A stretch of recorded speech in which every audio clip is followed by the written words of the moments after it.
फिर लो एक वापस एक चीज है, एक रानी है, रूठी रानी के नाम से जानते हैं। हालांकि अभी जब मैं पिछली एक क्लास में पढ़ा रहा था तो मैंने बताया था कि मेवाड़ में एक राजा जी हुए थे जयसिंह, और जयसिंह की एक परमार वंश की रानी थी कोमला देवी, उनको भी रूठी रानी कहा जाता है, और जयसमंद के पास में उसके महल बने। पर फिर भी अपने राजस्थान की हिस्ट्री में जिस रूठी रानी का नाम लेते हमारे जो दिमाग के अंदर थी वो मालदेव की रानी थी। एक कहानी है, सुनिए आप। हुआ यूं कि जब मालदेव इधर उधर आसपास में अटैक कर रहा था, जब उसने नागौर, अजमेर, जालोर सब जगह अटैक किए, बीकानेर, बहादुराजून, रायपुर सब पर अटैक किया, तो उसने जैसलमेर पे भी अटैक किया। और जैसलमेर में उस समय एक राणा जी हुआ करते थे, लूणकरण, लूणकरण भाटी, भाटी राजा हुआ करते थे यहाँ पे, भाटी वंश हुआ करता था। लूणकरण भाटी पे भी हमला कर दिया। जैसलमेर वाले भाटी को लगा यार पार पड़ेगी नहीं, और कहते हैं उन्होंने जैसे तैसे करके पैसे टक्के दे के यहाँ से मालदेव को वापस भेज दिया था। फड़ौदी वाले किले विलेन दे दिए थे, भाई तू चला जा यार, वापस चला जा, ये वाला एरिया लेके, हमारी लड़ाई करने की हिम्मत नहीं। मालदेव एक बार तो एरिया वगैरह लेके वापस आ गया था। अब जैसलमेर वाले भाटियों ने आपस में बैठ के सोचा कि यार आदमी एक बार पैसे लेके या एरिया लेके चला गया, इस बात की क्या गारंटी है कि दोबारा नहीं आएगा। और हमने इतिहास के अंदर देखे, मैंने बताया था आपको कि गुजरात वाले बहादुर शाह को कर्मावती ने रणथंभौर का किला दे दिया था, फिर भी अगले ही साल उसने अटैक कर दिया था। तो यार ऐसे तो पार पड़ेगी नहीं, कोई परमानेंट इलाज करना पड़ेगा। क्या परमानेंट इलाज किया जाए? परमानेंट इलाज तो युद्ध, युद्ध किया जाए। किसी ने कहा यार युद्ध करेंगे तो मालदेव अपना परमानेंट इलाज कर देगा, वो शक्तिशाली आदमी। तो क्या किया जाना चाहिए? लूणकरण की बेटी थी एक उमादे, उमादे नाम की राजकुमारी थी, बेहद सुंदर राजकुमारी। दे का मतलब देवी है भाई, अपने राजस्थानी में देवी लिखते थे। कई राजकुमार उससे शादी करना चाहते थे, और किसी ने सलाह दी कि क्यों ना उमादे की शादी मालदेव के साथ कर दी जाए। उमादे सुंदर राजकुमारी है, उसके लिए योग्य वर की जरूरत है, और मालदेव से ज्यादा योग्य वर कौन हो सकता है? उत्तर भारत का सबसे शक्तिशाली राजपूत राजा था, यदि मालदेव के साथ में अपने रिलेशन हो जाएंगे, बेटी को अच्छा घर मिलेगा और अपना जवाई बन जाएगा, फिर तो क्या ही हमला करेगा, अपने लिए आक्रमण भी समाप्त हो, ये भी समाप्त। लूणकरण जी ने हाँ बदली कि भाई ठीक, शादी कर देते हैं। मालदेव के पास में समाचार भेजा गया कि साहब जैसलमेर वाली अपनी राजकुमारी उमादे की शादी आपसे करना चाहते हैं, क्या आप तैयार हैं? मालदेव जी तैयार ही बैठे। मालदेव जी ने कहा साहब पक्का, मैं तो कर लूंगा, सुंदर राजकुमारी से क्यों नहीं शादी करना चाहिए। कहते हैं मालदेव जी यहाँ से बारात लेके जैसलमेर गए, खूब बड़ी सी बारात गई, थे बड़े राजा की बारात जाए तो जानी थी। तो अभी भी अपने गांव में रिवाज होता है कि जब बारात जहां पे रुकती है, डेरा बोलते हैं, डेरा, आप डेरे कैसे समझोगे, कोई इंग्लिश मीडियम वालों के समझ नहीं है, शहर वाले टावरों के। राजकीय प्राथमिक विद्यालय गांव में तो उसी में रुकती है आजकल तो जाके। मैरिज गार्डन टाइप का कर दो जी, होटल कर दो जहां पर आप बारात को रुकवाते हो, तो डेरा बोलते हैं उसको। तो कोई ना कोई जगह होती है जहां पे बारात को रुकवाते हैं। तो पहले ऐसा हुआ करता था गाँव में, तो अभी भी होता है कि जहां भी बारात रुकती है, वो जो डेरा होता है उसको देखने के लिए महिलाएं जाती है। और जब महिलाएं वो डेरा देखने के लिए जाती है, उस समय गीत गाती है, जिस गीत का नाम है जल्ला। सुनना, आप घर में मम्मी से पूछना कि जल्ला गीत कब गाया जाता, तो आपको बताएंगे कि जब बारात का डेरा देखने के लिए जाते हैं उस समय ये गीत गाया जाता है। याद रखना थोड़ा कि बारात का डेरा देखने जाते समय। तो भाई जैसलमेर की सारी महिलाएं जो थी वो बारात का डेरा देखने के लिए चली गई। राजकुमारी उमादे ने जब ये सुनी कि मेरी बारात इतनी बड़ी आई है, इतने हाथी इतने घोड़े आए, तो उसके मन में भी चाहो कि मैं भी मेरी बारात का डेरा देखूं कहाँ रुकी हुई है, पर दुल्हन घर से बाहर कैसे निकले। मुझे लगा क्यों ना मैं जैसलमेर के किले के ऊपर जाके, और वहां से तो सब कुछ दिखेगा, और वहां से मैं डेरा देख लेती हूँ। तो जब जैसलमेर के किले की सीढ़ियां चढ़ रही थी, तभी उसने अचानक एक रूम के अंदर लड़ाई की आवाजें सुनी। उसने कान लगाया तो पता चला कि उसके मम्मी पापा आपस में लड़ रहे थे, और लूणकरण भाटी अपनी पत्नी से कह रहा था, अपनी रानी से कह रहा था कि आज मालदेव जैसे फेरों के लिए आएगा, मैं मालदेव को पकड़ के मार दूंगा। और रानी बेचारी के क्यों मार दोगे, बेटी का सुहाग है अपने, आप ऐसे कैसे मार सकते हो? और उसने कहा नहीं, कोई सुहाग वहाग नहीं, ये मंगता थोड़े दिन पहले अटैक करने के लिए आया था अपने, और ये तो दबाव में आके शादी करनी पड़ रही है, वरना मैं शादी आज करूं कल करूं। अब ऐसे तो इसको प्रत्यक्ष युद्ध में तो मार नहीं सकते, डायरेक्टली तो इसको मैं मार नहीं सकता, इसलिए आज मौका है, फेरों में तो अकेला आएगा, अकेला आएगा तब मैं मार दूंगा इसको, और यदि तूने किसी को बता दिया तो देख लेना पहले तेरे को मारूंगा। बेचार रानी डरी हुई, क्या करे पर पति के सामने। जब उमादे ने बार ये सब बातें सुनी, उमादे को लगा अब क्या किया जाए। एक तरफ मेरे पिता है जो मेरे होने वाले पति को मारना चाहते हैं, एक तरफ मेरे पति हैं जिनको इस धोखे की जानकारी नहीं है, मुझे क्या करना चाहिए इसमें। और फिर उसे लगा कि किसी हिंदू लड़की के लिए सगाई अपने आप में आधा विवाह होता है और मुझे मेरे पति का साथ देना चाहिए। और कहते उसने नीचे आके एक लेटर लिखा और गुपचुप तरीके से मालदेव के पास पहुंचाया कि मालदेव जी, आज जब फेरों में आओ तो थोड़े सावचेत रहना, क्योंकि मेरे पिता आप पर हमला कर सकते हैं। मालदेव जी ने लेटर पढ़ा और मालदेव जी राजी हुए। उनका रानी हो तो ये हो कि सगाई हो रखी है, शादी अभी तक हुई नहीं, फिर भी मेरा साथ देने के लिए तैयार है। उन्होंने वापस समाचार भेजा कि थैंक यू, जैसे तुम वैसे नहीं मरता इनसे, पर तुमने थोड़ा सावचेत कर दिया तो और ठीक है। और अब मालदेव जी ने अपने साथ में जो बाराती गए हुए थे उनमें से 2 ढंग के बॉडी बिल्डर से छांटे और उन बॉडी बिल्डर को कहा कि तुम दोनों का एक ही काम, आज लूणकरण को फेरों में मत आने देना जब तक मेरे फेरे नहीं हो जाए, बाकी मैं देख लूंगा। उन्होंने कहा ठीक है। मालदेव जी गए तोरण मारने के लिए। तोरण की सारी रस्में खत्म हुई, मालदेव जी अंदर फेरों के लिए गए, बाकी वाले बाराती महफिल के अंदर जाके बैठे, पार्टी सार्टी चलने लगी। लूणकरण जी भी इधर उधर अब तक तो बिजी थे। लूणकरण जी ने कहा अच्छा, मालदेव अकेला अंदर चला गया। तब लूणकरण जी घर के अंदर जाने लगे और वो जो 2 राठौड़ इधर से गए हुए थे, बाराती इधर से, थोड़े बॉडी बिल्डर जिम विम जाने वाले से थे, उन्होंने लूणकरण जी को कहा, अरे लूणकरण जी किधर जा रहे हो अंदर? वो ताक में बैठे थे तैयार। लूणकरण जी ने कहा मैं तो अंदर जा रहा हूँ फेरों। अरे क्या फेरों के अंदर जा रहे हो, यहाँ बैठो, 2-4 पेग सेक लो हमारे साथ के अंदर। और उन्होंने कहा अरे नहीं नहीं, आप समझते नहीं, और अंदर तो कन्यादान करना है, मुझे अंदर जाना पड़ेगा। उन्होंने कहा कन्यादान कोई कर देगा, कन्यादान भाई कर दे, कन्यादान चाचा जी कर दे, कन्यादान ताऊ जी कर दे। और वास्तव में ये तो मैंने फिल्मों का फैशन देखा है कि फिल्मों के अंदर यूं दिखाते हैं कन्यादान पापा को ही करना पड़ता है ना। गांव में तो देखते हैं कोई कर देता है कन्यादान, ही तो करना है, घर का कोई सदस्य होगा वो कन्यादान कर देगा। फिल्मों वालों ने कई रस्में चला दी, वरना पहले नहीं होता। वो तो मुझे तो हमेशा ये बड़ा अजीब सा लगता है, मैं शहरों में फिल्मों में जब आगे देखता हूँ कि यहाँ पे लड़की की शादी होती तो भी सब घर वाले सज धज के एकदम तैयार रहते हैं। गाँव के अंदर तो यार लड़की की शादी में भूत भुआड़िए हुए रहते हैं, पता ही नहीं चलता है। बहन बेटी की शादी हो तो कि आराम करने का मौका नहीं मिलता, कौन नए कपड़े पहने, कौन तैयार हो, जैसे चल रहा है वैसे करते रहो अपने आप। पर शहरों का फैशन है, पैसे वाले लोग होते हैं, काम करने वाले दूसरे होते हैं, यहाँ सब सज धज के पता ही नहीं चलता बाराती कौन है घराती कौन है। वरना तो गाँव में तो पता ही चल जाता है अपने आप में कि भाई बारात वाले कौन है, इधर वाले मंडे वाले कौन है अपने आप में। तो लूणकरण को उन्होंने बिठा लिया, बैठ जा। लूणकरण जी समझ गए कि इनको पता तो चल ही गया। लूणकरण जी चुपचाप बैठ गए। कहते मालदेव जी के फेरे संपन्न हुए एकदम। दूसरे दिन मालदेव जी की बारात वापस रवाना होने लगी। जब पहले राजकुमारियों की शादी करते थे तो कहते भाई राजकुमारी अपने ससुराल जाके खुद काम थोड़ी करेगी, तो काम करने के लिए दासियां होनी चाहिए, तो साथ में दासियां दिया करते थे। तो कहते हैं उमादे के साथ में एक लड़की भेजी गई। उमादे ने कहा और किसको मेरे साथ में भेजा जाए, एक दासी भेजी गई जिसका नाम था भारमली। भारमली नाम की एक दासी भेजी गई थी, कंक्यूबाइन भेजी गई, दासी थी भारमली, कंक्यूबाइन थी। इसको साथ के अंदर भेजा गया। हुआ यूं, थोड़ी सी फिर एक बात सुनिए आप। कहते हैं कि ये भारमली के मम्मी पापा के बारे में पता ही नहीं था कि इसके मम्मी पापा कौन थे कौन नहीं थे। जब ये पैदा हुई थी, पैदा होते इसको फेंक दिया गया था। अभी भी अखबारों में अपने पढ़ते रहते हैं, कन्या शिशु कचरे के ढेर में मिली, कन्या को फेंक दिया गया। आज अपने को यदि ऐसी कोई बच्ची मिल जाए तो अपने क्या करें, अपने हॉस्पिटल वालों को देख के आते हैं, अपने पुलिस वालों को बताते हैं इस बारे में। उस टाइम पुलिस कौन, राजा, हॉस्पिटल कौन, राजा। तो बच्ची किसी को मिली तो उन्होंने ले जाके लूणकरण जी को दे दी और लूणकरण जी ने उसको पाल पोस के बड़ा किया। उमादे के साथ में बड़ी हुई थी, उमादे की खास सहेली थी। और उमादेव ने अपने पापा का, पापा इसको मेरे साथ भेजो ताकि मेरा मन लगा रहे वहां पे। ठीक है भाई, मालदेव जी ने कहा साथ में ले जाओ इसको। कहते हैं भारमली उनके साथ में चली गई। शाम को मालदेव जी की सुहागरात आई। मालदेव जी थोड़ा नशा पता किया ही करते थे, नशा वगैरह लेके वो अपने रूम के अंदर आए और तब तक उमादेव तैयार नहीं हुए, रानी थे, श्रृंगार वगैरह कर रहे थे, सज धज रहे थे। उमादेव को समाचार मिला कि सब राव जी अपने महलों के अंदर आ गए। उमादेव को लगा कि मुझे थोड़ा टाइम लगेगा, तो उसने भारमली दासी थी उसके पास ही बैठी थी, सहेली थी उसकी, और उसने कहा कि भारमली तू एक बार जाके राव जी, राव मालदेव थे, राव की उपाधि, राव जी को जाकर देगा, मुझे थोड़ा सा टाइम लगेगा। कहते भारमली गई और भारमली बेहद सुंदर थी खुद भी, और मालदेव जी नशे के अंदर थे। उमादेव को जब इस बात का पता चला कि मेरे पति ने ये गलत काम किया है, उसने मेरा वेट करना ही सही नहीं समझा, और उसने कहा कि ऐसे लिचड़ पति का मुंह तो मैं आज देखूं कल देखूं। उसके बाद उम्र भर उमादे ने मालदेव का मुंह वापस नहीं देखा था। इसलिए उन उमादे को हम किस नाम से जानते हैं, रूठी रानी के नाम से जानते हैं। तो याद रहेगी बात कि रूठी रानी किसे कहा जाता है, तो रूठी रानी उमादेव कहा जाता है। कहाँ की राजकुमारी थी, तो वो जैसलमेर के भाटी राजा लूणकरण की बेटी थी। कौन सी दासी की वजह से नाराज हो गई थी, तो वो भारमली नामक दासी की वजह से नाराज हो गई थी और उसने मालदेव का आजीवन बाद में मुंह नहीं देखा था।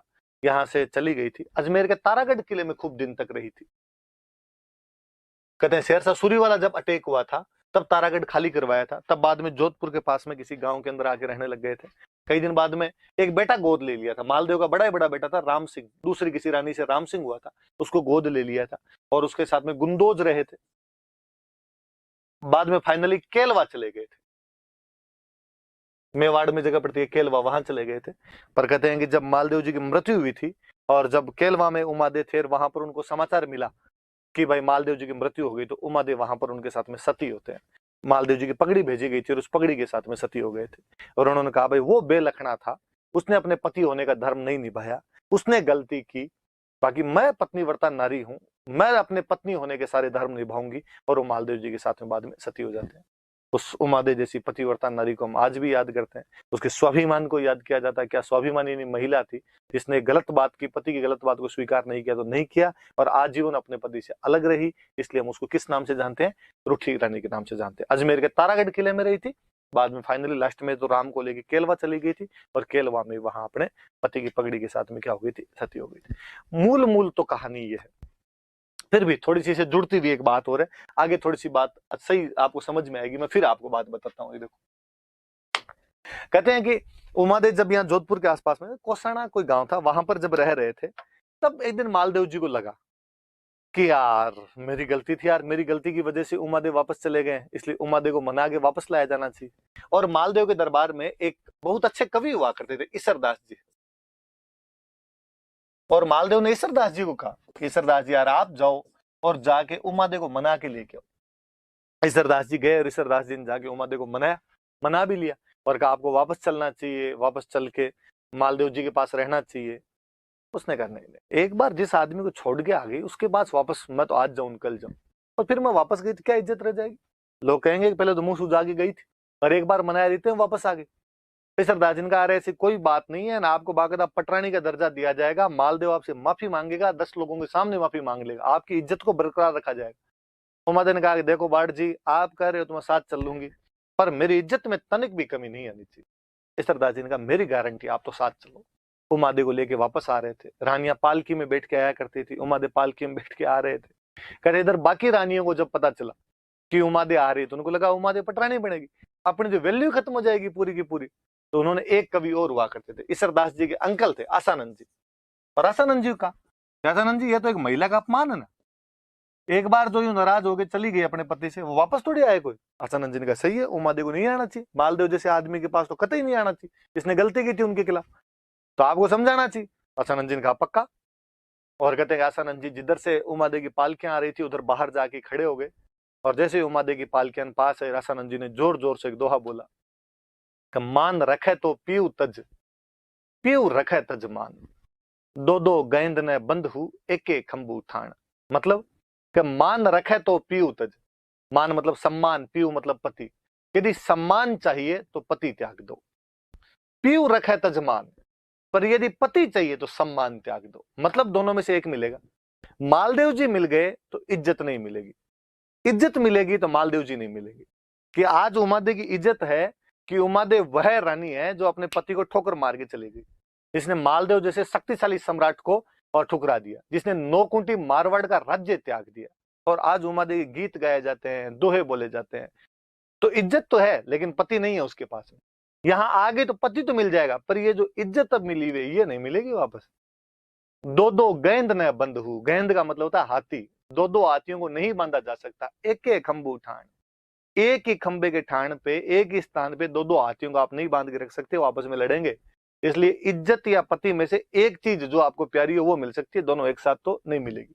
और उमादे ने जैसे ही ये दोहा सुना उनके झाड़ झाड़ उठी और वो यहाँ से वापस चले गए थे। कहते हैं उसके बाद वापस वो यहाँ पे नहीं है। थोड़ा सा और मैं कहानी को थोड़ा और आगे बढ़ाऊं। कहते उमादे का किस्सा तो उसके बाद खत्म हो गया, पर भारमली तो अभी तक मालदेव के पास ही रहा करते थे। एक दिन जैसलमेर की तरफ बिजलियां चमके और भारमली एक टक उधर देखे। मालदेव जी ने भारमली से पूछा कैसे, जैसलमेर की याद आ रही है, पीहर की याद आ रही है? उसने कहा याद तो खूब ही आ रही है, तुम्हें जाना चाहिए जैसलमेर, जाके आना चाहिए। उसने किस मुंह से जाऊं मैं, मेरी वजह से उनकी राजकुमारी घर छोड़ के चली गई, आज मैं जाऊंगी तो मुझे वो क्या कहेंगे? उनका तेरे को कहेंगे मतलब जैसलमेर वालों की इतनी औकात कि तेरे को उल्हाने दे दे, तेरे को ओढ़ में देंगे वो, तू कल जा। और कहते भारमली को भेजा, मालदेव जी ने लिख के भेजा जैसलमेर वालों, यदि बारमली के साथ कुछ भी ऊंच नीच हुई तो देख लेना। अब बारमली वहां पे जैसलमेर गई, अपने पीहर पीहर ही था एक तरीके से, वहीं पली बड़ी थी, वहां जाके रहने लगी। कहते वहां का जो राजकुमार था, वैसे तो ऑलरेडी शादीशुदा आदमी था, 3 रानियां थी उसकी, पर बारमली बेहद सुंदर थी। वो बारमली के चक्कर काटे, आसपास घूमे बारमली के। उन तीनों रानियों को डर महसूस हुआ, उनको लगा कि ये बारमली इसको और चक्कर के अंदर लेगी। तीनों बैठ के आपस में बातचीत की। उनमें से जो एक रानी थी, उस जैसलमेर वाले राजकुमार की जो एक रानी थी, वो बाड़मेर में एक जगह पड़ती है कोटड़ा। वहां कोटड़ा का जो सामंत था बाघ सिंह, उसकी बहन थी। बाघ सिंह को कह दिया बागा, और कोटड़ा का था इसलिए हो गया कोटड़िया। उस बाघे कोटड़िए की बहन थी। बागा कोटड़िया धड़ाईती आदमी था। धड़ाईती मतलब जो दिन दहाड़े धाड़े मार ले, डाकू टाइप का आदमी था, पर था रॉबिन हुड। अमीरों को लूटता, गरीबों में धन बांटा करता था, अमीरों को गरीबों को नहीं सताता, और जो लूंठे लोग होते हैं, शक्तिशाली लोग होते हैं, उनसे टकरें लिया करता था। उन तीनों रानियों ने आपस में बात कर उस बीच वाली रहने का कि तेरा भाई बागा शक्तिशाली आदमी है, तुम भाग्य को बुला, वही बारमली का इंतजाम कर सकता है कोई। भाग्य को बुलाया गया, और भाग्य को बुला के बहन ने रोते रोते पूरा किस्सा कहा। बहन ने कहा वैसे तो आप सब जानते ही हो, और मैं क्या बताऊं, ये बारमली पहले हमारी ननद का घर खराब करके आई है, और अब आप पूछो ही मत। आपके जो जीजाजी है, हमारे जो पति है, वो एकदम बॉर्डर लाइन पे हैं, कभी भी उधर जा सकते हैं, प्लीज आप कुछ कीजिए। बागे ने कहा ठीक है, ये छोटी सी बात है, कल एक काम करना, कल जब मैं वापस जाऊं तो सीख देने के लिए तू मत आना, बारमली को भेज देना। सीख देना समझते हो?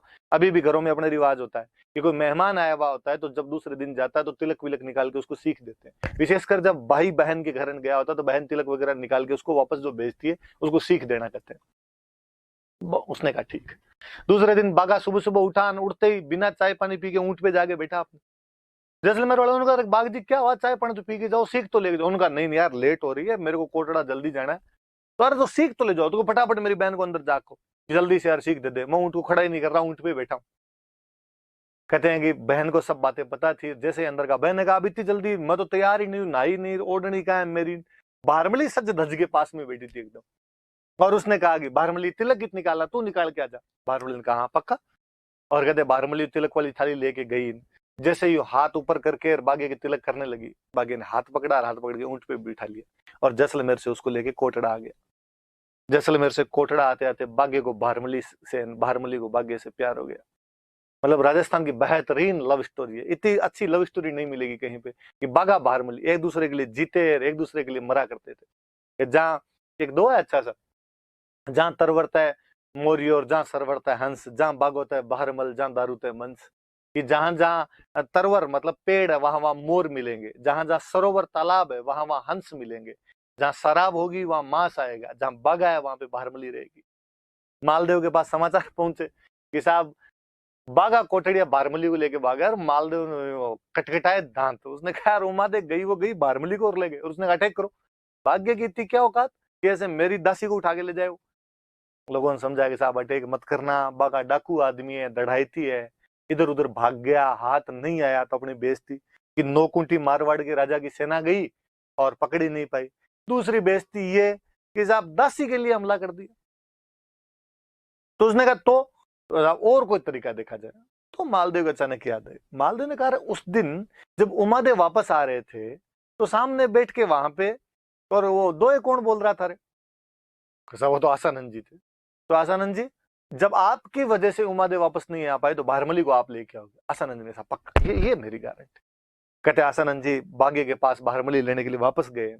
बागे ने जैसे ही सुना कि साहब आसानंद जी जैसा महान विद्वान मेरे पास मिलने के लिए आ रहा है, वो गुण ग्राहक आदमी था। 3 कोस सामने, 9 किलोमीटर सामने गया आसानंद जी के, दंडवत साष्टांग प्रणाम किया उसने जाके। धन घड़ी धन भाग कोटड़े की धरती के, जो आप जैसा महान विद्वान हमारे पास आए और लेके आया उनको, बहुत सेवा करे उनकी, अच्छे अच्छे शिकार करके लाए उनके, अच्छा खाना पीना खिलाए, बारमली भी अच्छे अच्छे पकवान बनाए, आसानंद जी को खिलाए।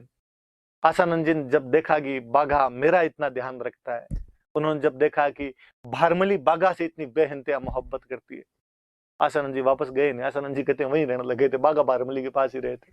कालांतर में जब बाघा मरा था तो भारमली उसके साथ में सती हो गई थी, और आसानंद जी जो थे वो पागल हो गए थे, और इधर उधर यूं दीवारों के सिर मारते मारते घुमा करते थे। बागा आओ बड़े घर कोटे डरा तू धनी, जासी फूल जड़े पर बास न जासी बाग जी।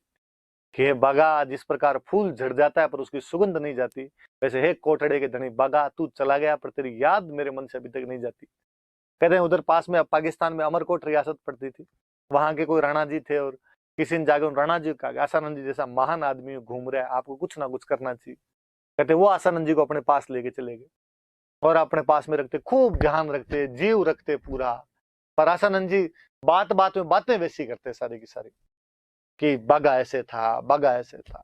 उसको बेचारे को ये सहन है, तो लग रहा है मैं राणा और मेरे मुंह के सामने किसी छोटे मोटे सामंत की क्या बात हो।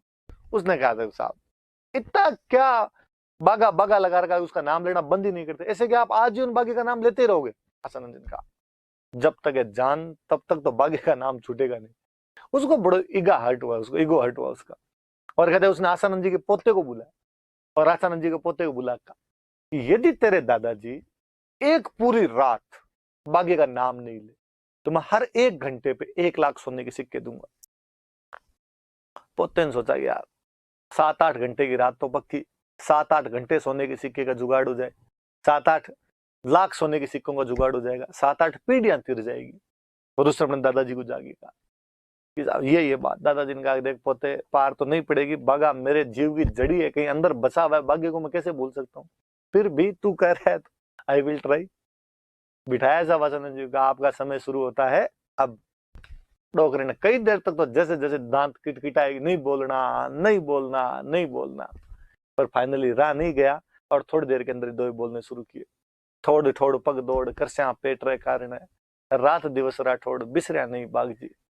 ये पेट की लड़ाई तो आदमी कहीं पूरी कर लेगा, ये पैसे टक्के की लड़ाई तो कहीं कमाई करके मांग के कैसे पूरी की जा सकती है। इस पेट की लड़ाई के लिए बागा तेरे को कोई कैसे भूल सकता है। पोते ने माथा पीट लिया। फाइनली आसानंद जी वैसे बागा को याद करते करते बाद में एक्सपायर हुए थे। तो क्या बागा भारमली की प्रेम कहानी है, क्या बागा और आसानंद जी की दोस्ती है। इतिहास ऐसी कई कहानियों और ऐसी कई दोस्तियों से भरा पड़ा है। खंगाल खंगाल के निकाले जाए तो ऐसे ऐसे प्रसंग उठकर सामने आते हैं कि असंभव होता उन चीजों पे, क्या लोग रहे थे वो। अब चलो आगे, ये कहानी इसके माध्यम से ईसरदास जी, आसानंद जी मैंने बताया, आगे अभी अपने काम आएंगे। कैसे काम आएंगे मैं अभी बताता हूँ।